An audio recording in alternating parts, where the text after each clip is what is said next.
ವಿದ್ಯಾರ್ಥಿಗಳಿಗೆ ಬೆಳಗಿನ ಶುಭೋದಯ. ಯೂಟ್ಯೂಬ್ ತರಗತಿಗಳಿಗೆ ಸ್ವಾಗತ. ನನ್ನ ಹೆಸರು ಎಂ.ಎ. ಉಮೇಶ್ ಬಾಬು, ಶ್ರೀ ಮುರುಳಸಿದ್ದೇಶ್ವರ ಸ್ಮಾರಕ ನಾಗಸಮುದ್ರ ಶಿಖರಣ್ಣ ಪ್ರೌಢಶಾಲೆ ಬೆಂಡೆಕೆರೆ, ಅರಸೀಕೆರೆ ತಾಲೂಕು, ಹಾಸನ ಜಿಲ್ಲೆ. ಇಲ್ಲಿ ಸಮಾಜ ವಿಜ್ಞಾನ ಶಿಕ್ಷಕರಾಗಿ ಮತ್ತು ಮುಖ್ಯೋಪಾಧ್ಯಾಯರಾಗಿ ಸೇವೆಯನ್ನು ಸಲ್ಲಿಸುತ್ತಿದ್ದೇನೆ.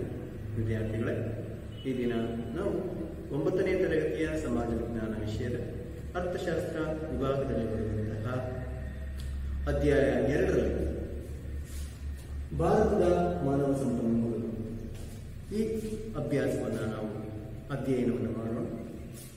ಮಕ್ಕಳೇ, ಈ ಅಭ್ಯಾಸದಲ್ಲಿ ನಾವು ಈ ದಿನ ತಿಳಿದುಕೊಳ್ಳುವಂತಹ ವಿಷಯಗಳು ಮಾನವ ಸಂಪನ್ಮೂಲದ ಅರ್ಥ ಮತ್ತು ಅದರ ಪ್ರಾಮುಖ್ಯತೆ, ಜನಸಂಖ್ಯೆಯ ಲಕ್ಷಣಗಳಾದಂತಹ ಸಾಕ್ಷರತಾ ದರ, ಲಿಂಗಾನುಪಾತ, ನಗರ ಗ್ರಾಮೀಣ, ವಯೋಮಾನ ಆಧಾರಿತ ಹಂಚಿಕೆ ಇತ್ಯಾದಿ ವಿಚಾರಗಳು, ಜನಸಂಖ್ಯೆ ಪರಿವರ್ತನೆಯ ಪರಿಕಲ್ಪನೆ, ಸಂತಾನೋತ್ಪತ್ತಿ, ಆರೋಗ್ಯ ಮತ್ತು ಜನಸಂಖ್ಯೆಯ ಗುಣಮಟ್ಟ ಸುಧಾರಣೆ, ಈ ವಿಷಯಗಳನ್ನು ಇಂದಿನ ಅಭ್ಯಾಸದಲ್ಲಿ ನಾವು ಅಧ್ಯಯನವನ್ನು ಮಾಡ್ತೇವೆ. ಮಕ್ಕಳ, ವಿಶ್ವದ ರಾಷ್ಟ್ರಗಳಿಗೆ ಹೋಲಿಸಿದರೆ ಜನಸಂಖ್ಯೆಯಲ್ಲಿ ಭಾರತ 2ನೇ ಸ್ಥಾನ. 1ನೇ ಸ್ಥಾನ ಗೊತ್ತಿದೆ, ಯಾವುದು? ಚೀನಾ. ಅಂದ್ರೆ ಭಾರತದಲ್ಲಿ ಜನಸಂಖ್ಯೆಯ ಪ್ರಮಾಣ ಹೆಚ್ಚಿದೆ, ಅಂದ್ರೆ ಮಾನವ ಸಂಪನ್ಮೂಲ ಅತ್ಯಧಿಕ ಪ್ರಮಾಣದಲ್ಲಿ ಇರೋದನ್ನು ನಾವು ಕಾಣ್ತೀವಿ. ಈ ಮಾನವ ಸಂಪನ್ಮೂಲ ಅತ್ಯಧಿಕ ಪ್ರಮಾಣದಲ್ಲಿದ್ರೂ ಸಹ ದೇಶ ಆರ್ಥಿಕವಾಗಿ ಮುಂದುವರೆದಿದೆ. ಯಾಕೆಂತಂದ್ರೆ ಮಾನವ ಸಂಪನ್ಮೂಲ ಆಗಿದೆ. ಯಾಕೆ ಮಾನವ ಸಂಪನ್ಮೂಲ ವ್ಯಕ್ತಿ ಆಗಬೇಕು ಅಂತಂದ್ರೆ ಅವನಲ್ಲಿ ದುಡಿಯುವ ಶ್ರಮ, ವಿಜ್ಞಾನ, ತಂತ್ರಜ್ಞಾನ, ಕೌಶಲ್ಯ ಇವುಗಳೆಲ್ಲವೂ ಸಹ ಅಭಿವೃದ್ಧಿಯನ್ನು ಹೊಂದಿ ಆತ ಉತ್ಪಾದಕ ಚಟುವಟಿಕೆಯಲ್ಲಿ ತನ್ನನ್ನು ತಾನು ತೊಡಗಿಸಿಕೊಂಡಾಗ ಮಾತ್ರ ಆತ ಸಂಪನ್ಮೂಲ ವ್ಯಕ್ತಿಯಾಗ್ತಾನೆ. ಇಲ್ಲ ಅಂತಂದ್ರೆ ಅವನು ಸಂಪನ್ಮೂಲ ಆಗಲ್ಲ, ದೇಶಕ್ಕೆ ಪೂರಕ ಆಗೋದಿಲ್ಲ, ಮಾರಕ ಆಗ್ತಾನೆ. ಆದ್ರಿಂದ ಈ ಭಾರತದಲ್ಲಿ ಮಾನವ ಸಂಪನ್ಮೂಲ ಯಾವ ರೀತಿ ಇದೆ, ಅದರ ಬೆಳವಣಿಗೆ, ಅದರ ಲಕ್ಷಣಗಳು, ಅದರ ಬೆಳವಣಿಗೆಗೆ ಕಾರಣಗಳು ಅನ್ನೋದು, ಬೆಳವಣಿಗೆ ಕಾರಣಗಳೇನು ಅನ್ನೋದನ್ನ ಇಂದಿನ ಅಧ್ಯಯನದಲ್ಲಿ ತಿಳ್ಕೊಳ್ಳೋಣ. ನೈಸರ್ಗಿಕವಾಗಿ ಸಂಪನ್ಮೂಲಗಳ ಹಾಗೆಯೇ ಜನಸಂಖ್ಯೆಯನ್ನು ಸಹ ಒಂದು ದೇಶದ ಆಸ್ತಿ ಅಂತೇಳಿ ಪರಿಗಣಿಸಲಾಗುತ್ತೆ. ಒಂದು ದೇಶದಲ್ಲಿ ವಾಸಿಸುತ್ತಿರುವ ಜನರು ಆ ದೇಶದ ಜನಸಂಖ್ಯೆ ಆಗಿದ್ದು ಅದರಲ್ಲಿ ಮಕ್ಕಳಿರ್ತಾರೆ, ವಯಸ್ಕರಿರ್ತಾರೆ ಮತ್ತು ಹಿರಿಯ ನಾಗರಿಕರಿದ್ದಾರೆ. ಜೊತೆಗೆ 14 ವರ್ಷದ ಒಳಗಿರುವವರನ್ನ ಮಕ್ಕಳೆಂತಲೂ, 15 ವರ್ಷ ಮೇಲ್ಪಟ್ಟಂತ ಮತ್ತು 60 ವರ್ಷದ ಒಳಗಿನವರನ್ನ ವಯಸ್ಕರೆಂತಲೂ ಮತ್ತು 60 ವರ್ಷದ ಮೇಲ್ಪಟ್ಟವರನ್ನ ಹಿರಿಯ ನಾಗರಿಕರೆಂತಲೂ ಗುರುತಿಸಲಾಗಿದೆ. ವಯಸ್ಕರು ದುಡಿಯಲು ಸಮರ್ಥರು, ಇವರನ್ನ ದುಡಿಯುವ ಜನರು ಎನ್ನುತ್ತವೆ. ಈ ದುಡಿಯುವ ಜನರೇ ದೇಶದ ಸಂಪತ್ತು. ಪ್ರಸ್ತುತ ದೇಶದಲ್ಲಿರುವಂತಹ ಉತ್ಪಾದನಾ ಜ್ಞಾನ, ಕೌಶಲ್ಯ ಮತ್ತೆ ಸಾಮರ್ಥ್ಯ ಹೊಂದಿರುವ ದುಡಿಯುವ ಜನರನ್ನ ಮಾನವ ಸಂಪನ್ಮೂಲ ಅಂತ ಕರೆಯಲಾಗುತ್ತದೆ.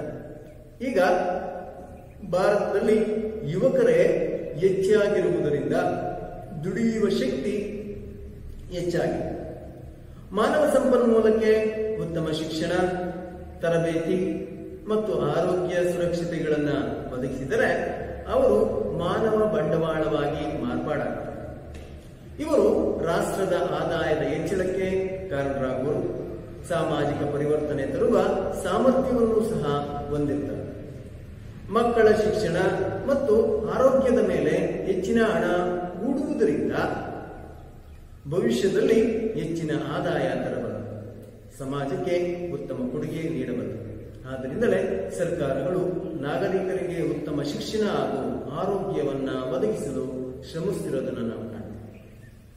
ನಂತರ ಸಂಪನ್ಮೂಲವಾಗಿ ಜನರು ಶಿಕ್ಷಣ ಮತ್ತು ತರಬೇತಿ ಪಡೆದಂತಹ ಆರೋಗ್ಯವಂತ ಜನರ ದುಡಿಯುವ ಸಾಮರ್ಥ್ಯ ಹೆಚ್ಚಾಗಿರುವುದನ್ನ ನಮ್ಮ ಪರಿಸರದಲ್ಲಿ ನಾವು ಗಮನಿಸಬಹುದು. ಇದರಿಂದ ರಾಷ್ಟ್ರದ ಆದಾಯ ಹೆಚ್ಚುತ್ತದೆ. ಹಾಗಾಗಿ ವಿದ್ಯಾವಂತ ಹಾಗೂ ಆರೋಗ್ಯವಂತ ದುಡಿಯುವ ಜನರೇ ದೇಶದ ಮಾನವ ಸಂಪತ್ತು. ಸರಕು ಸೇವೆಗಳ ಉತ್ಪಾದನೆಯಲ್ಲಿ ನಿಸರ್ಗ ಸಂಪತ್ತು ಮತ್ತು ಭೌತಿಕ ಬಂಡವಾಳಕ್ಕಿಂತ ಮಾನವ ಸಂಪತ್ತು ಹೆಚ್ಚಿನ ಮಹತ್ವವನ್ನು ಪಡೆದಿದೆ. ಮಾನವ ಸಂಪತ್ತು ಉತ್ಪಾದನೆಗೆ ಬೇಕಾದ ಜ್ಞಾನ ಮತ್ತು ಶ್ರಮ ಶಕ್ತಿಯನ್ನ ಒದಗಿಸುತ್ತದೆ. ಕೃಷಿ, ಕೈಗಾರಿಕೆ ಮತ್ತೆ ಸೇವಾ ವಲಯದ ವಿವಿಧ ಉದ್ಯೋಗಗಳಲ್ಲಿ ದುಡಿಯುತ್ತಿರುವ ಜನರನ್ನ ಶ್ರಮಶಕ್ತಿ ಅಂತ ಕರಿತೇವೆ. ಮಾನವ ಸಂಪತ್ತು ದುಡಿಮೆಗೆ ಅಗತ್ಯವಾದ ಶ್ರಮಶಕ್ತಿಯನ್ನ ಪೂರೈಸುತ್ತದೆ. ಮಾನವ ಬಂಡವಾಳವು ಹೆಚ್ಚಿನ ಸಂಶೋಧನೆಗಳನ್ನ ಕೈಗೊಂಡು ಸಮುದಾಯಕ್ಕೆ ಹೆಚ್ಚಿನ ಸೌಲಭ್ಯಗಳನ್ನು ಒದಗಿಸಿಕೊಡುತ್ತೆ. ನಾವು ಪಡೆಯುವ ವಿದ್ಯುತ್, ಟಿವಿ, ಕಂಪ್ಯೂಟರ್, ಮೊಬೈಲ್, ವಾಹನಗಳು ಮುಂತಾದವು ವಾಹನ ಬಂಡವಾಳದ ಕೊಡುಗೆಯಾಗಿದೆ. ಬಹಳ ಕಾಲದವರೆಗೂ ಭಾರತದಲ್ಲಿ ಅತಿಯಾದ ಜನಸಂಖ್ಯೆಯು ದೇಶಕ್ಕೆ ಹೊರೆಯೆಂದೇ ಭಾವಿಸಲಾಗಿತ್ತು. ಆದರೆ ಚೀನಾದ ಆರ್ಥಿಕ ಯಶಸ್ಸಿನ ನಂತರ ಜನಸಂಖ್ಯೆಯನ್ನ ಸಂಪನ್ಮೂಲವಾಗಿ ನೋಡಲಾಗ್ತಿದೆ. ಶಿಕ್ಷಣ, ತರಬೇತಿ ಮತ್ತೆ ಆರೋಗ್ಯ ಸೌಲಭ್ಯಗಳನ್ನು ಒದಗಿಸುವ ಮೂಲಕ ಜನರನ್ನ ದೇಶದ ಉತ್ಪಾದಕ ಆಸ್ತಿಯನ್ನಾಗಿ ಪರಿವರ್ತಿಸಲು ಸಾಧ್ಯ ಇದೆ. ಆದರೂ ದೇಶದಲ್ಲಿ ಜನಸಂಖ್ಯೆ ಮಿತಿಯಲ್ಲಿರುವುದು ಒಳಿತು. ಅಂದ್ರೆ ಜನಸಂಖ್ಯೆ ಹೆಚ್ಚಾಗ್ತಿದೆ ಅಂತಂದ್ರೆ ದೇಶ ಆರ್ಥಿಕವಾಗಿ ಮುಂದುವರಿತಿದೆ ಅಂತ ಹೇಳಿ ನಾವು ಹೇಳಿಕ್ ಸಾಧ್ಯ ಇಲ್ಲ. ಹೆಚ್ಚಾಗುತ್ತಿರುವಂತಹ ಜನಸಂಖ್ಯೆ ಉತ್ಪಾದನಾ ಚಟುವಟಿಕೆಗಳಲ್ಲಿ ತಮ್ಮನ್ನು ತಾವು ತೊಡಗಿಸಿಕೊಂಡ ನಂತರ ಉತ್ಪಾದನೆ ಹೆಚ್ಚಾಗಿ ರಾಷ್ಟ್ರೀಯ ಆದಾಯ, ತಲಾದಾಯ ಇವೆಲ್ಲವೂ ಸಹ ಹೆಚ್ಚಳವನ್ನು ಕಂಡಾಗ ಮಾತ್ರ ಆ ದೇಶಕ್ಕೆ ಜನಸಂಖ್ಯೆ ಸಂಪನ್ಮೂಲ ಅಥವಾ ಸಂಪತ್ತು ಅಂತೇಳಿ ಪರಿಗಣಿಸಲಾಗುತ್ತೆ. ಇದಕ್ಕೆ ಪ್ರತಿರೋಧವಾಗಿ ಉತ್ಪಾದನೆ ಕಡಿಮೆಯಾಗಿ, ತಲಾದಾಯ ಕಡಿಮೆಯಾಗಿ, ರಾಷ್ಟ್ರೀಯ ಆದಾಯ ಕಡಿಮೆಯಾದ್ರೆ ಅದು ಪ್ರತಿಕೂಲ ಅಲ್ಲ, ಅನಾನುಕೂಲ. ಅದು ಸಂಪನ್ಮೂಲ ಅಲ್ಲ, ದೇಶಕ್ಕೆ ಅದು ಆಪತ್ತು, ಮಾರಕವಾಗಿ ಪರಿಣಮಿಸುತ್ತೆ. ಆದ್ರಿಂದ ಜನಸಂಖ್ಯೆ ದೇಶದ ಅಭಿವೃದ್ಧಿಗೆ ತಕ್ಕಂತೆ ಮಿತವಾಗಿರುವಂತದ್ದು ಒಳಿತು ಅಂತೇಳಿ ಶಾಸ್ತ್ರಜ್ಞರು, ಅರ್ಥಶಾಸ್ತ್ರಜ್ಞರು ಅಭಿಪ್ರಾಯವನ್ನು ಪಡ್ತಾರೆ. ಮಕ್ಕಳೇ, ಭಾರತದ ಜನಸಂಖ್ಯೆಯ ಲಕ್ಷಣಗಳನ್ನು ನಾವು ಗಮನಿಸೋಣ. ಭಾರತದ ಜನಸಂಖ್ಯೆ ಯಾವ ಲಕ್ಷಣಗಳನ್ನು ಹೊಂದಿದೆ? ಭಾರತದ ಜನಸಂಖ್ಯೆಯ ಲಕ್ಷಣಗಳೆಂದರೆ ಅದರ ಗಾತ್ರ, ರಚನೆ, ಸಾಂದ್ರತೆ, ಗುಣಮಟ್ಟ ಇತ್ಯಾದಿಗಳಿಗೆ ಸಂಬಂಧಪಟ್ಟಂತಹ ಅಂಶಗಳಾಗಿದೆ. ಯಾವುದೇ ರಾಷ್ಟ್ರದ ಜನಸಂಖ್ಯಾ ಸಂಬಂಧಿ ಸಮಸ್ಯೆಗಳನ್ನ ಅರಿಯಲು ಅದರ ಲಕ್ಷಣಗಳ ಸಂಪೂರ್ಣವಾದಂತಹ ಮಾಹಿತಿ ಹೊಂದಿರುವುದು ಅತ್ಯಂತ ಅವಶ್ಯಕ. ಭಾರತದಲ್ಲಿ ಜನಗಣತಿ ಪ್ರಕಾರ ಅಂದ್ರೆ ಪ್ರತಿ ನಾಗರಿಕನ ಕುರಿತು ವಿಷಯವನ್ನ ಸಂಗ್ರಹಣೆ ಮಾಡುವಂತದ್ದನ್ನ ಜನಗಣತಿ ಅಂತ ಕರಿತೀವಿ. ಜನಗಣತಿಯ ಪ್ರಕಾರ ಇದು ಭಾರತದಲ್ಲಿ ಪ್ರತಿ 10 ವರ್ಷಗಳಿಗೊಮ್ಮೆ ಜನಗಣತಿ ನಡೆಯುತ್ತೆ. ಇದರ ಪ್ರಕಾರ ತೀರಾ ಇತ್ತೀಚಿನ ಜನಗಣತಿಯನ್ನ 2011ರಲ್ಲಿ ಕೈಗೊಳ್ಳಲಾಗಿದ್ದು, 2011ರ ಜನಗಣತಿಯ ಪ್ರಕಾರ ಇದು ತೋರ್ಪಡಿಸಿದಂತಹ ಭಾರತದ ಜನಸಂಖ್ಯೆಯ ಲಕ್ಷಣಗಳನ್ನ ಈ ಕೆಳಕಂಡಂತೆ ಪಟ್ಟಿ ಮಾಡಿದ್ದೀವಿ. ಅವುಗಳನ್ನ ಒಂದೊಂದನ್ನು ನಾವು ತಿಳ್ಕೊಳ್ತಾ ಹೋಗೋಣ. ಮೊದಲನೇದು ಅಗಾಧವಾದಂತಹ ಗಾತ್ರ ಹಾಗೂ ತೀವ್ರವಾದಂತಹ ಜನಸಂಖ್ಯೆಯ ಬೆಳವಣಿಗೆ. 2011ರಲ್ಲಿ ಭಾರತದ ಒಟ್ಟು ಜನಸಂಖ್ಯೆ 121.1 ಕೋಟಿ ಜನರನ್ನ ದೇಶ ಹೊಂದಿದೆ. ಭಾರತವು ಚೀನಾ ದೇಶದ ನಂತರದಲ್ಲಿ ವಿಶ್ವದಲ್ಲಿಯೇ 2ನೇ ಅತಿ ಹೆಚ್ಚು ಜನಸಂಖ್ಯೆಯನ್ನು ಹೊಂದಿರುವಂತಹ ದೇಶ ಆಗಿದೆ. ವಿಶ್ವದ ಪ್ರತಿಶತ 6ನೆಯ ವ್ಯಕ್ತಿಯು ಭಾರತೀಯನಾಗಿರುವನು. ವಾರ್ಷಿಕ ಪ್ರತಿಶತ 1.8ರ ದರದಲ್ಲಿ ಬೆಳೆಯುತ್ತಿರುವಂತಹ ಜನಸಂಖ್ಯೆಯಿಂದಾಗಿ ಭಾರತದಲ್ಲಿ ಪ್ರತಿ ವರ್ಷ ಆಸ್ಟ್ರೇಲಿಯಾ ದೇಶದಲ್ಲಿರುವಷ್ಟು ಜನರು ಸೇರಿಕೊಳ್ಳುತ್ತಿದ್ದಾರೆ.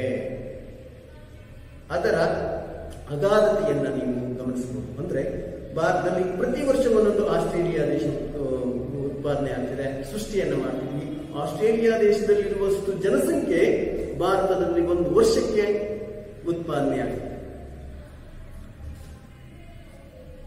ಇದನ್ನ ನಾವು ಆಸ್ಟ್ರೇಲಿಯಾ ದೇಶದಲ್ಲಿರುವಷ್ಟು ಜನರನ್ನ ನಾವು ನಮ್ಮ ದೇಶದಲ್ಲಿ ಪ್ರತಿ ವರ್ಷ ಉತ್ಪಾದನೆಯನ್ನ ಮಾಡ್ತೀವಿ.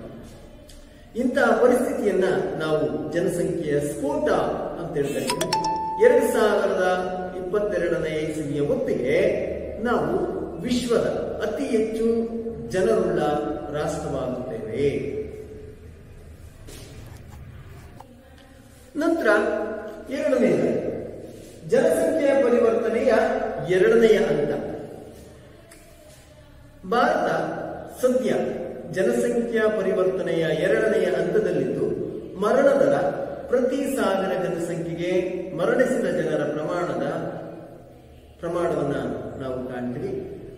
ಅಂದ್ರೆ ಜನನ ಪ್ರಮಾಣ ಜಾಸ್ತಿ, ಮರಣದ ಪ್ರಮಾಣ ಕಡಿಮೆ ಇದ್ದು, ಜನನ ದರವು ಪ್ರತಿ 1000 ಜನಸಂಖ್ಯೆಗೆ ಜನಿಸಿದ ಮಕ್ಕಳ ಪ್ರಮಾಣಕ್ಕೆ ಹೋಲಿಸಿದ್ರೆ ಅಧಿಕ ಆಗಿದೆ. 2010ನೇ ವರ್ಷದಲ್ಲಿ ಜನನ ದರ 22.1 ಇದ್ರೆ ಮರಣ ದರ 7.2 ಇತ್ತು. ಅಂದ್ರೆ ಆ ವರ್ಷ ಪ್ರತಿ 1000 ಜನಸಂಖ್ಯೆಗೆ 15ಕ್ಕೂ ಹೆಚ್ಚಿನ ಸಂಖ್ಯೆಯ ಜನರು ಸೇರ್ಪಡೆ ಆಗ್ತಿದ್ರು. ಇದನ್ನ ತುಂಬಾ ಅಧಿಕವೆಂದೇ ಭಾವಿಸಲಾಗ್ತಿತ್ತು. ಈ ರೀತಿ ಜನನದ ಪ್ರಮಾಣ ಜಾಸ್ತಿ ಇದೆ, ಮರಣಿಸುವವರ ಪ್ರಮಾಣ ಕಡಿಮೆ ಇರೋದನ್ನು ನಾವು ಗಮನಿಸ್ತೀವಿ. ಭಾರತದ ಜನಸಂಖ್ಯೆಯ ಲಕ್ಷಣಗಳು. ಎರಡನೆಯದಾಗಿ ತೀವ್ರವಾಗಿ ಏರುತ್ತಿರುವಂತಹ ಸಾಂದ್ರತೆ. ಏನು ಸಾಂದ್ರತೆ, ಜನಸಾಂದ್ರತೆ ಎಂದರೆ 1 ಚದರ ಕಿಲೋಮೀಟರ್ ಪ್ರದೇಶದಲ್ಲಿ ವಾಸಿಸುತ್ತಿರುವಂತಹ ಜನರ ಸರಾಸರಿ ಸಂಖ್ಯೆಗೆ ಜನಸಾಂದ್ರತೆ ಅಂತೇಳಿ. 1 ಚದರ ಕಿಲೋಮೀಟರ್ ಪ್ರದೇಶದಲ್ಲಿ ವಾಸಿಸುತ್ತಿರುವ ಜನರ ಸರಾಸರಿ ಸಂಖ್ಯೆಗೆ ಜನಸಾಂದ್ರತೆ ಅಂತೇವೆ.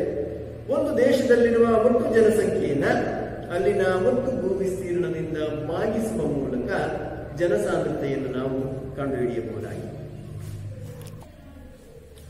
ಅದೇ ರೀತಿ 2011ರಲ್ಲಿ ಭಾರತದ ಜನಸಾಂದ್ರತೆಯನ್ನು ನಾವು ಗಮನಿಸಿದ್ರೆ 382 ಇತ್ತು. 1 ಚದರ ಕಿಲೋಮೀಟರ್ ಪ್ರದೇಶದಲ್ಲಿ ವಾಸ ಮಾಡುವಂತಹ ಜನರ ಪ್ರಮಾಣ 382 ಇತ್ತು. 2011ರ ಜನಗಣತಿಯ ಪ್ರಕಾರ ಅಥವಾ ಅಂಕಿಅಂಶಗಳನ್ನು ಗಮನಿಸಿದಾಗ ಇತರೆ ರಾಷ್ಟ್ರಗಳಿಗೆ ಹೋಲಿಸಿದ್ರೆ ಇದು ಅತಿ ಹೆಚ್ಚಾಗಿರುವುದು ಕಂಡುಬರುತ್ತೆ.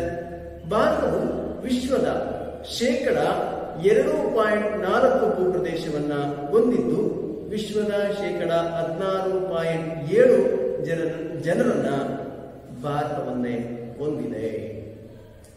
ನಂತರ 4ನೇದಾಗಿ ಅನಾನುಕೂಲಕರ ಲಿಂಗಾನುಪಾತ.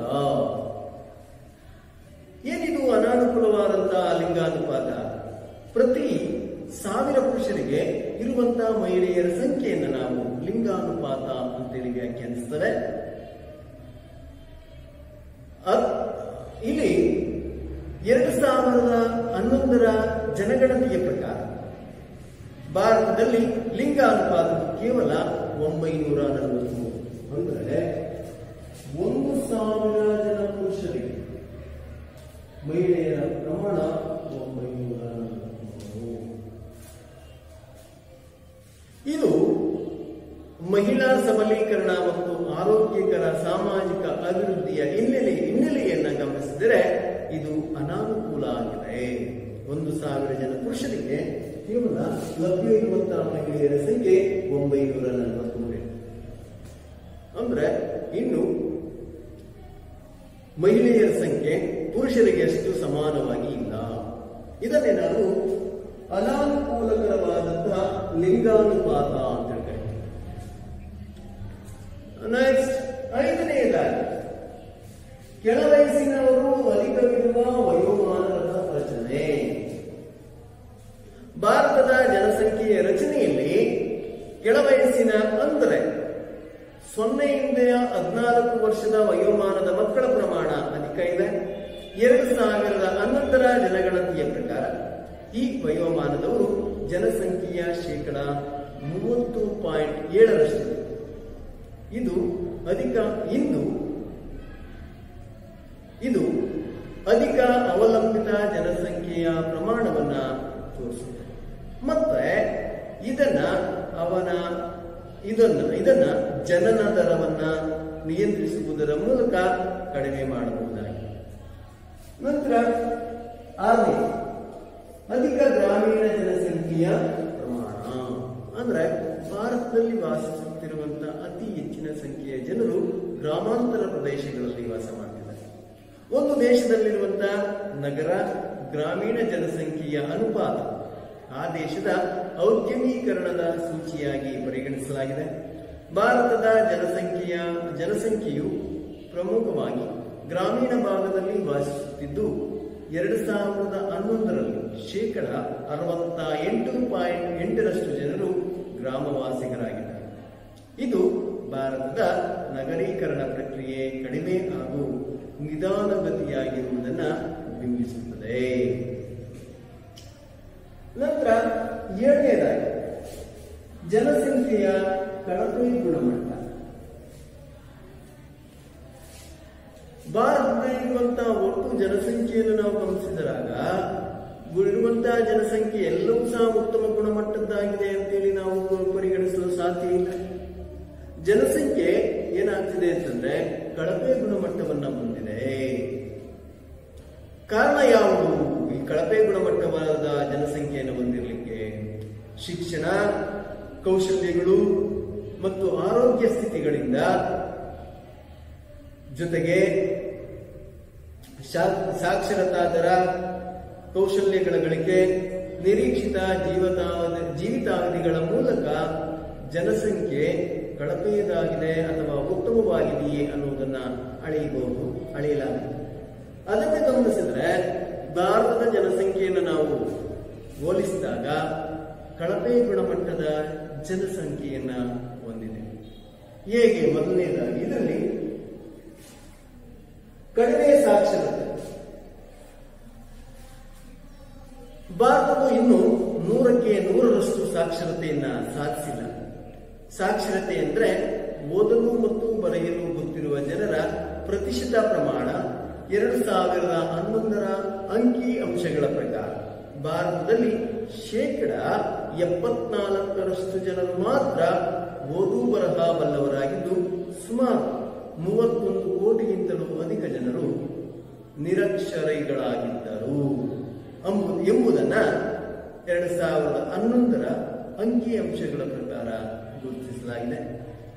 ಇನ್ನ ಮಹಿಳೆಯರ ಸಾಕ್ಷರತೆ ಇನ್ನೂ ಕಡಿಮೆ ಇದ್ದು ಕೇವಲ 65% ಮಹಿಳೆಯರು ಸಾಕ್ಷರರಾಗಿದ್ದಾರೆ.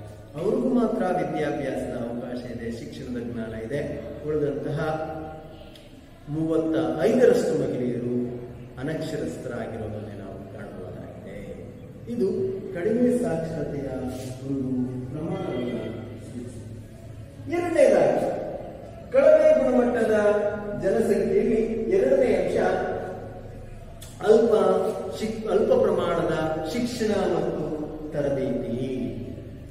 ಭಾರತದಲ್ಲಿ 20ರಿಂದ 25 ವರ್ಷ ವಯೋಮಾನದಲ್ಲಿ ಉನ್ನತ ಶಿಕ್ಷಣದಲ್ಲಿ ದಾಖಲಾದಂತಹ ವ್ಯಕ್ತಿಗಳ ಪ್ರಮಾಣ ಕೇವಲ 20.4ರಷ್ಟಿದೆ. ಇದು ತುಂಬಾ ಕಡಿಮೆ ಪ್ರಮಾಣ. ಮುಂದುವರೆದ ರಾಷ್ಟ್ರಗಳಲ್ಲಿ ಇರುವ ಪ್ರಮಾಣದ ಕೇವಲ 1/4 ಭಾಗ ಮಾತ್ರ. ಅಲ್ಲದೆ ಭಾರತದಲ್ಲಿ ಪ್ರತಿ 1000 ಜನರಿಗೆ ಲಭ್ಯವಿರುವ ವೈದ್ಯರ ಪ್ರಮಾಣವು ಕೇವಲ 0.7 ಇದ್ದರೆ ಇಂಜಿನಿಯರರ ಪ್ರಮಾಣವು 210 ಇದೆ. ಇದು ಕೌಶಲ್ಯಗಳಲ್ಲಿ ಅಸಮತೋಲವನ್ನ ಹಾಗೂ ಕಡಿಮೆ ಪ್ರಮಾಣವನ್ನ ಸೂಚಿಸುತ್ತದೆ. ನಂತರ ಇದರಲ್ಲಿ 3ನೇ ಕಳಪೆ ಗುಣಮಟ್ಟದ ಜನಸಂಖ್ಯೆಯಲ್ಲಿ 3ನೇ ಅಂಶ ಕಡಿಮೆ ಜೀವಿತಾವಧಿ. ಭಾರತದಲ್ಲಿ ಹುಟ್ಟಿದಂತಹ ವ್ಯಕ್ತಿ ಅಥವಾ ಭಾರತದಲ್ಲಿ ವಾಸ ಮಾಡುವಂತಹ ಜನರ ಸರಾಸರಿ ಜೀವಿತದ ಅವಧಿ 100 ವರ್ಷ ಪೂರೈಸುತ್ತಾರೆ ಅಂತ ಹೇಳಲ್ಲ. ಅವರು ಸರಾಸರಿ ಜೀವಿತದ ಅವಧಿ 65.8 ವರ್ಷಗಳು.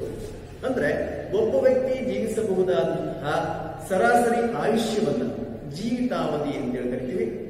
ಭಾರತದಲ್ಲಿ 2013ರಲ್ಲಿ ಸರಾಸರಿ ಜೀವಿತಾವಧಿ ಕೇವಲ 65 ವರ್ಷ 8 ತಿಂಗಳು ಅಷ್ಟೇ. ಭಾರತದಲ್ಲಿ ಜೀವಿತಾವಧಿ ಒಂದು ಸರಾಸರಿ ಜೀವಿತಾವಧಿ. ಬೇರೆ ರಾಷ್ಟ್ರಗಳಿಗೆ ಹೋಲಿಸಿದರೆ ಇದು ತುಂಬಾ ಕಡಿಮೆ. ನಂತರ 8ನೇ ಜನಸಂಖ್ಯೆಯ ಲಕ್ಷಣಗಳಲ್ಲಿ 8ನೇದು ಕೆಲಸದಲ್ಲಿ ಭಾಗವಹಿಸುವಿಕೆ ಕಡಿಮೆ ದರ. ಭಾರತದಲ್ಲಿ ವಾಸ ಮಾಡುವಂತಹ ಜನರು ಕೆಲಸ ಮಾಡಬಲ್ಲ ಜನರ ಸಂಖ್ಯೆಯನ್ನ ಒಟ್ಟು ಜನಸಂಖ್ಯೆಯ ಪ್ರತಿಶತವಾಗಿ ಲೆಕ್ಕ ಹಾಕಿದಾಗ ಆ ಜನಸಂಖ್ಯೆಯು ಕೆಲಸದಲ್ಲಿ ಭಾಗವಹಿಸುವಿಕೆಯ ದರ ದೊರೆಯುತ್ತದೆ. ಭಾರತದಲ್ಲಿ ಈ ಪ್ರಮಾಣವು ಕಡಿಮೆ ಇದ್ದು 2011ರಲ್ಲಿ ಕೇವಲ 39.8% ಜನರು ಕೆಲಸಗಾರರಾಗಿದ್ದರು. ಅಂದ್ರೆ ಕೆಲಸ ಮಾಡದೇ ಇದ್ದು ಕೆಲಸಗಾರರ ಮೇಲೆ ಹೆಚ್ಚಿನ ಅವಲಂಬಿತ ಜನರ ಪ್ರಮಾಣವನ್ನ ಇದು ತೋರಿಸುತ್ತೆ. 9ನೇದಾಗಿ ಅತಿ ಜನಸಂಖ್ಯೆ. ಆಹಾರ ಧಾನ್ಯದ ಉತ್ಪಾದನೆ ಸಾಕಷ್ಟು ಪ್ರಮಾಣದಲ್ಲಿ ಹೆಚ್ಚಳವಾಗಿದ್ದರೂ ದೇಶದಲ್ಲಿ ತಾಂಡವವಾಡುತ್ತಿರುವಂತಹ ಬಡತನ, ಹಸಿವು, ಅಪೌಷ್ಟಿಕತೆಗಳನ್ನಲ್ಲದೆ ನಿರುದ್ಯೋಗ, ಕಡಿಮೆ ವರಮಾನ, ಕೊಳಚೆ ಪ್ರದೇಶಗಳಲ್ಲಿ ವಾಸಿಸುತ್ತಿರುವ ಜನರ ಪ್ರಮಾಣ ಮುಂತಾದವುಗಳನ್ನು ಗಮನಿಸಿದಾಗ ಭಾರತದ ಜನಸಂಖ್ಯೆಯು ಅದರ ಧಾರಣಾ ಶಕ್ತಿಯನ್ನ ಮೀರಿ ಬೆಳೆದಿದೆ ಎಂದು ಹೇಳಲಾಗಿದೆ. ಇವೆಲ್ಲವೂ ಸಹ ಅತಿಯಾದ ಜನಸಂಖ್ಯೆಯ ಪರಿಣಾಮಗಳಾಗಿವೆ. ಈ ರೀತಿ ಜನಸಂಖ್ಯೆಯ ಹೆಚ್ಚಳದ ಲಕ್ಷಣಗಳನ್ನು ಅಥವಾ ಭಾರತದಲ್ಲಿರುವಂತಹ ಜನಸಂಖ್ಯೆಯ ಲಕ್ಷಣಗಳನ್ನ ನಾವು ತಿಳ್ಕೊಳ್ಳೋಣ. ಇವೆಲ್ಲವೂ ಸಹ ಜನಸಂಖ್ಯೆಯ ಲಕ್ಷಣಗಳಾಗಿದ್ದು ಜನಸಂಖ್ಯೆಯ ಒಂದು ಬೆಳವಣಿಗೆಯ ಮೇಲೆ ಪರಿಣಾಮವನ್ನು ಬೀರ್ತಿದೆ. ನಂತರ ಜನಸಂಖ್ಯಾ ಪರಿವರ್ತನೆ. ಭಾರತದಲ್ಲಿ ಈ ಒಂದು ಜನಸಂಖ್ಯೆಯ ಪರಿವರ್ತನೆಯನ್ನ ಹಂತಗಳನ್ನ 3 ಹಂತಗಳಾಗಿ ವಿಂಗಡಿಸಿದೆ. ಆರ್ಥಿಕ ಅಭಿವೃದ್ಧಿ ಮತ್ತು ಜನಸಂಖ್ಯಾ ಬೆಳವಣಿಗೆಯ ನಡುವೆ ನಿಕಟವಾದಂತಹ ಸಂಬಂಧ ಇದೆ. ದೇಶವು ಆರ್ಥಿಕ ಅಭಿವೃದ್ಧಿಯನ್ನ ಹೊಂದಿದಂತೆ ಆ ದೇಶದ ಜನಸಂಖ್ಯೆಯು ಕಡಿಮೆಯಾಗುತ್ತಾ ಸಾಗುತ್ತದೆ. ಇದನ್ನ ಜನಸಂಖ್ಯಾ ಪರಿವರ್ತನೆ ಸಿದ್ಧಾಂತದ ಮೂಲಕ ವಿವರಿಸಲಾಗಿದೆ. ದೇಶದ ಆರ್ಥಿಕ ಅಭಿವೃದ್ಧಿಯ 3 ಹಂತಗಳನ್ನ ಹಾದು ಹೋಗುತ್ತದೆ. ಅವುಗಳೆಂದರೆ ಆಗಲೇ ಹೇಳಿದೆ, ಈ ಹಿಂದುಳಿದ ಹಂತ, ಮುಂದುವರಿಯುತ್ತಿರುವ ಹಂತ, ಮುಂದುವರಿದ ಹಂತ. ಈ 3 ಹಂತಗಳ ಮೂಲಕ ಹಾದು ಹೋಗುತ್ತೆ ಜನಸಂಖ್ಯೆ. ಇದರ ಒಂದೊಂದು ಹಂತಗಳನ್ನ ವಿವರಣವನ್ನು ತಿಳಿಸೋಣ. ಹಿಂದುಳಿದ ಹಂತ. ಒಂದು ದೇಶವು ಆರ್ಥಿಕವಾಗಿ ಹಿಂದುಳಿದಿದ್ದಾಗ ಎಲ್ಲಿ ಬಡತನ, ನಿರುದ್ಯೋಗ ಹೆಚ್ಚಾಗಿರುತ್ತದೆಯೋ, ಜನರಿಗೆ ಶಿಕ್ಷಣ ಮತ್ತು ಆರೋಗ್ಯ ಸೌಲಭ್ಯಗಳು ಇರುವುದಿಲ್ಲ, ಜನರು ಮೂಢನಂಬಿಕೆ ಉಳ್ಳವರು, ಸಂಪ್ರದಾಯ ಶರಣರು ಆಗಿರ್ತಾರೆ. ಇದರಿಂದ ಜನನ ದರ ಮತ್ತು ಮರಣ ದರಗಳೆರಡೂ ಹೆಚ್ಚಾಗಿದ್ದು ಜನಸಂಖ್ಯಾ ಬೆಳವಣಿಗೆಯ ದರ ಅತ್ಯಂತ ಕಡಿಮೆ ಇರುತ್ತದೆ. ಇದನ್ನ ಜನಸಂಖ್ಯಾ ಪರಿವರ್ತನೆಯ ಹಿಂದುಳಿದ ಹಂತ ಅಂತ ಹೇಳ್ತಾರೆ. ನಂತರ ಜನಸಂಖ್ಯಾ ಪರಿವರ್ತನೆಯ 2ನೇ ಹಂತ ಮುಂದುವರಿಯುತ್ತಿರುವ ಹಂತ. ಹಿಂದುಳಿದ ದೇಶವು ಆರ್ಥಿಕ ಅಭಿವೃದ್ಧಿಯನ್ನು ಸಾಧಿಸಲು ತೀವ್ರ ಪ್ರಯತ್ನಗಳನ್ನು ಕೈಗೊಳ್ಳುತ್ತದೆ. ಸರ್ಕಾರವು ಮೊದಲು ಜನರಿಗೆ ಶಿಕ್ಷಣವನ್ನು ನೀಡಲು, ಆರೋಗ್ಯ ಸೌಲಭ್ಯಗಳನ್ನು ಒದಗಿಸಿಕೊಡಲು ಮುಂದಾಗುತ್ತೆ. ಸಾಂಕ್ರಾಮಿಕ ರೋಗಗಳನ್ನು ನಿಯಂತ್ರಿಸಲಾಗುತ್ತದೆ. ಇದರಿಂದ ಮರಣದ ದರ ಶೀಘ್ರವಾಗಿ ಕಡಿಮೆಯಾಗುತ್ತದೆ. ಆದರೆ ಜನನ ದರವು ಹೆಚ್ಚಾಗಿಯೇ ಇದ್ದು ಅದು ನಿಧಾನವಾಗಿ ಕಡಿಮೆಯಾಗುತ್ತಿರುತ್ತದೆ. ಹೀಗೆ ಈ ಹಂತದಲ್ಲಿ ಜನನ ದರ ಹೆಚ್ಚಿದ್ದು ಮರಣ ದರ ಕಡಿಮೆಯಾಗುವುದರಿಂದ ಜನಸಂಖ್ಯಾ ಬೆಳವಣಿಗೆಯ ದರ ಹೆಚ್ಚಾಗುತ್ತಿರುತ್ತದೆ. ಸದ್ಯದಲ್ಲಿ ಭಾರತವು ಈ ಹಂತದಲ್ಲಿದೆ. ಹಾಗಾಗಿ ಇಲ್ಲಿ ಜನಸಂಖ್ಯಾ ಬೆಳವಣಿಗೆ ಹೆಚ್ಚಾಗಿದೆ. ಅಂದ್ರೆ ಇಲ್ಲಿ ಭಾರತವು 2ನೇ ಹಂತದಲ್ಲಿದೆ. ಯಾವುದು 2ನೇ ಹಂತ? ಮುಂದುವರಿಯುತ್ತಿರುವ ಹಂತ. ಈ ಹಂತದಲ್ಲಿ ಭಾರತದಲ್ಲಿ ಅಭಿವೃದ್ಧಿಯ ಕಾರ್ಯಗಳು, ಜನಸಂಖ್ಯೆಯ ಪರಿವರ್ತನೆಯ ಕಾರ್ಯ ನಡೀತಿರೋದನ್ನು ನಾವು ಕಾಣ್ತೀವಿ. 3ನೇದಾಗಿ ಮುಂದುವರೆದ ಹಂತ. ಮುಂದುವರಿಯುತ್ತಿರುವ ದೇಶವು ಅಭಿವೃದ್ಧಿ ಚಟುವಟಿಕೆಗಳನ್ನು ತೀವ್ರಗೊಳಿಸುವ ಮೂಲಕ ಮುಂದುವರಿದ ದೇಶವಾಗಿ ಮಾರ್ಪಡುತ್ತದೆ. ಆಗ ದೇಶದಲ್ಲಿರುವ ಎಲ್ಲಾ ಜನರು ವಿದ್ಯಾವಂತರು ಮತ್ತು ತಿಳುವಳಿಕೆಯುಳ್ಳವರು ಆಗಿದ್ದಾರೆ. ಎಲ್ಲರಿಗೂ ಸಹ ಆರೋಗ್ಯ ಮತ್ತು ಸ್ವಚ್ಛತೆಯ ಸೌಲಭ್ಯಗಳು ದೊರೆಯುತ್ತವೆ. ಇದರಿಂದಾಗಿ ಈ ಹಂತದಲ್ಲಿ ಜನನ ದರ ಮತ್ತು ಮರಣ ದರಗಳೆರಡೂ ಸಹ ಅತ್ಯಂತ ಕಡಿಮೆ ಇದ್ದು ಜನಸಂಖ್ಯಾ ಬೆಳವಣಿಗೆಯ ದರವು ಅತ್ಯಂತ ಕಡಿಮೆಯಾಗುತ್ತದೆ. ಒಟ್ಟಿನಲ್ಲಿ ಹಿಂದುಳಿದ ದೇಶವು ಆರ್ಥಿಕ ಅಭಿವೃದ್ಧಿ ಸಾಧಿಸಿ ಕ್ರಮೇಣ ಮುಂದುವರೆದ ದೇಶವಾಗಿ ಮಾರ್ಪಡುತ್ತಾ ಸಾಗಿದಂತೆ ಅಲ್ಲಿನ ಜನಸಂಖ್ಯಾ ಬೆಳವಣಿಗೆಯಲ್ಲಿ ಪರಿವರ್ತನೆಯಾಗಿದೆ. ಯಾವುದೇ ದೇಶವು ಆರ್ಥಿಕವಾಗಿ ಅಭಿವೃದ್ಧಿ ಹೊಂದಿರುವ ಮೂಲಕ ಜನಸಂಖ್ಯೆಯ ಬೆಳವಣಿಗೆಯನ್ನ ನಿಯಂತ್ರಿಸಬಹುದಾಗಿದೆ. ನಂತರ ಸಂತಾನೋತ್ಪತ್ತಿ, ಆರೋಗ್ಯ ಮತ್ತು ಜನಸಂಖ್ಯೆಯ ಗುಣಮಟ್ಟ. ಆರೋಗ್ಯವು ಮಾನವನ ಬಹುಮುಖ್ಯ ಸಾಮಾಜಿಕ ಮೂಲ ಸೌಲಭ್ಯವಾಗಿದೆ. ಉತ್ತಮ ಆರೋಗ್ಯವು ಜನರ ಜೀವನ ಮಟ್ಟ ಮತ್ತೆ ಅವರ ಕೆಲಸದ ಗುಣಮಟ್ಟವನ್ನು ಹೆಚ್ಚಿಸುತ್ತದೆ.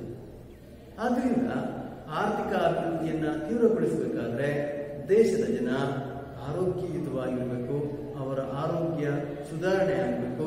ಆಗೇನಾಗುತ್ತೆ, ದೇಶ ಆರ್ಥಿಕವಾಗಿ ಮುಂದುವರಿಯಲಿಕ್ಕೆ ಸಾಧ್ಯ. ಸಂತಾನೋತ್ಪತ್ತಿಯು ಜೀವಿಗಳ ಪ್ರಧಾನವಾದಂತಹ ಲಕ್ಷಣಗಳಲ್ಲಿ ಒಂದು.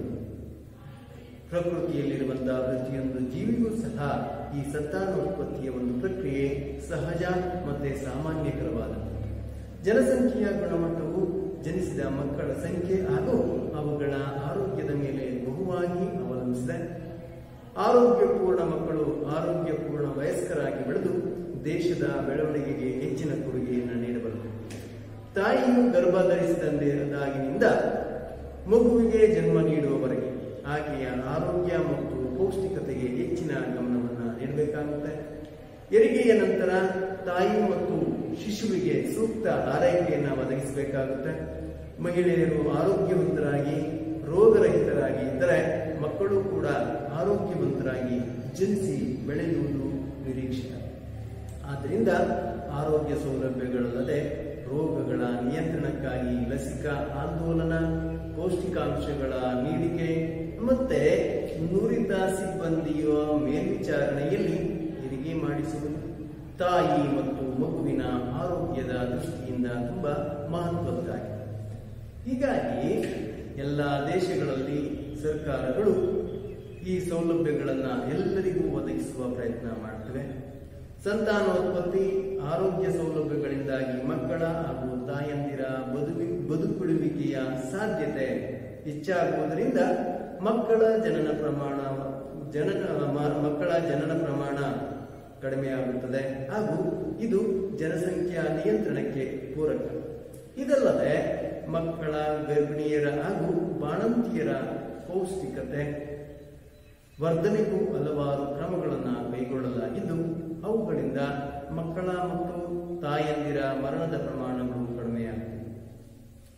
ಭಾರತದಲ್ಲಿ 1997-98ರಲ್ಲಿ 398ರಷ್ಟಿದ್ದ ತಾಯಂದಿರ ಮರಣದ ಪ್ರಮಾಣ ಪ್ರತಿ 1000 ಜನಗಳಿಗೆ ಮರಣಿಸಿದ ಗರ್ಭಿಣಿಯರ ಸಂಖ್ಯೆ ಎಷ್ಟಿತ್ತು ಅಂತಂದ್ರೆ 398. 2012ರಲ್ಲಿ ಇದರ ಸಂಖ್ಯೆಯನ್ನ 167ಕ್ಕೆ ಇಳಿಸಿದ್ದು ಸಮಾಧಾನಕರವಾದಂತಹ ಒಂದು ವಿಚಾರ. ಇದೇ ರೀತಿಯಲ್ಲಿ ಶಿಶು ಮರಣ ದರವು ಪ್ರತಿ 1000ಕ್ಕೆ 1 ವರ್ಷದ ಒಳಗೆ ಮಕ್ಕಳನ್ನು ಮರಣಿಸಿದವರ ಸಂಖ್ಯೆ 1990ರಲ್ಲಿ 80ರಷ್ಟಿದ್ದು 2012ರಲ್ಲಿ ಇದನ್ನ ಗಣನೀಯವಾಗಿ ಕಡಿಮೆ ಮಾಡಿ 47ಕ್ಕೆ ಇಳಿಸಲಾಯಿತು. ಹಾಗೆಯೇ ಮಕ್ಕಳ ಮರಣದ ಪ್ರಮಾಣವು 100 ಮಕ್ಕಳಿಗೆ ಮರಣಿಸಿದ 5 ವರ್ಷದ ಒಳಗಿನ ಮಕ್ಕಳ ಸಂಖ್ಯೆ 1991ರಲ್ಲಿ 115ರಷ್ಟಿತ್ತು. 2010ರಲ್ಲಿ ಇದರ ಸಂಖ್ಯೆ 1000ಕ್ಕೆ 59 ಆಗಿದೆ.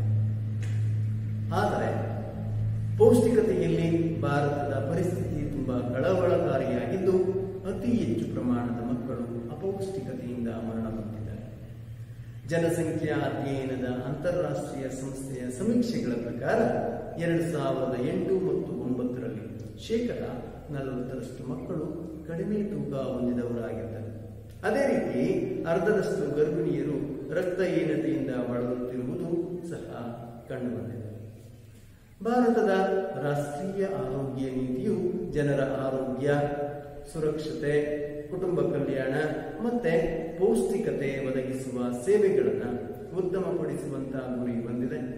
ಅದರಲ್ಲೂ ಸೌಲಭ್ಯ ವಂಚಿತ ಬಡವರ ಮತ್ತು ಗುಡ್ಡಗಾಡು ಜನರ ಆರೋಗ್ಯ ರಕ್ಷಣೆಗೆ ಅಧಿಕ ಗಮನವನ್ನು ಹರಿಸಿದೆ. ಕಳೆದ ಸುಮಾರು 6 ದಶಕಗಳ ಅವಧಿಯಲ್ಲಿ ವ್ಯಾಪಕವಾದ ಆರೋಗ್ಯ ಮೂಲ ಸೌಲಭ್ಯಗಳನ್ನು ಸೃಷ್ಟಿಸುವ ಮೂಲಕ ಜನರ ಗುಣಮಟ್ಟವನ್ನು ಅಭಿವೃದ್ಧಿಪಡಿಸುವಂತಹ ಪ್ರಯತ್ನಗಳು ನಡೆಸಲಾಗ್ತಿದೆ. ಸರ್ಕಾರದ ಈ ಕ್ರಮಗಳಿಂದಾಗಿ ಜನರ ಗುಣಮಟ್ಟದಲ್ಲಿ ಸುಧಾರಣೆಯಾಗಿ ನಿರೀಕ್ಷಿತ ಜೀವಿತಾವಧಿ ಹೆಚ್ಚುತ್ತಿದೆ. ಶಿಶು ಮರಣದ ದರ ಕಡಿಮೆಯಾಗ್ತಿದೆ. ನಿರೀಕ್ಷಿತ ಜೀವಿತಾವಧಿಯ ದರದ ಹೆಚ್ಚಳವು ಜನರ ಜೀವನದ ಗುಣಮಟ್ಟದಲ್ಲಾಗುವ ಸುಧಾರಣೆಯ ಸ್ಪಷ್ಟ ಸೂಚಿಯಾಗಿದೆ. ತಾಯಿ ಮಕ್ಕಳ ಸುರಕ್ಷತೆ, ಪೌಷ್ಟಿಕಾಂಶದ ಪೂರೈಕೆ, ರೋಗಗಳಿಂದ ಮಕ್ಕಳ ರಕ್ಷಣೆ ಮುಂತಾದ ಕ್ರಮಗಳ ಪರಿಣಾಮವಾಗಿ ಶಿಶು ಮರಣ ದರ ಕಡಿಮೆಯಾಗ್ತಿದೆ. ಇದರಿಂದ ಜನಸಂಖ್ಯೆಯಲ್ಲೂ ಸಹ ನಿಯಂತ್ರಣವನ್ನು ಸಾಧಿಸಬಹುದಾಗಿದೆ. ಇತ್ತೀಚೆಗೆ ರಾಷ್ಟ್ರೀಯ ಆರೋಗ್ಯ ಅಭಿಯಾನದಡಿಯಲ್ಲಿ ಭಾರತ ಸರ್ಕಾರ ಶಿಶು ಹಾಗೂ ತಾಯಂದಿರ ಮರಣ ದರಗಳನ್ನು ಕಡಿಮೆಗೊಳಿಸಲು ಹಲವು ಕ್ರಮಗಳನ್ನು ಕೈಗೊಂಡಿದ್ದು ಅವುಗಳನ್ನು ಈ ಕೆಳಕಂಡಂತೆ ಪಟ್ಟಿ ಮಾಡಿರುವುದಾಗಿದೆ. ಮೊದಲನೇದಾಗಿ ಜನನಿ ಸುರಕ್ಷಾ ಯೋಜನೆಯ ಅಡಿಯಲ್ಲಿ ಸಾಂಸ್ಥಿಕ ಹೆರಿಗೆಗಳನ್ನು ಉತ್ತೇಜಿಸುವುದು ಮೊದಲನೇದು.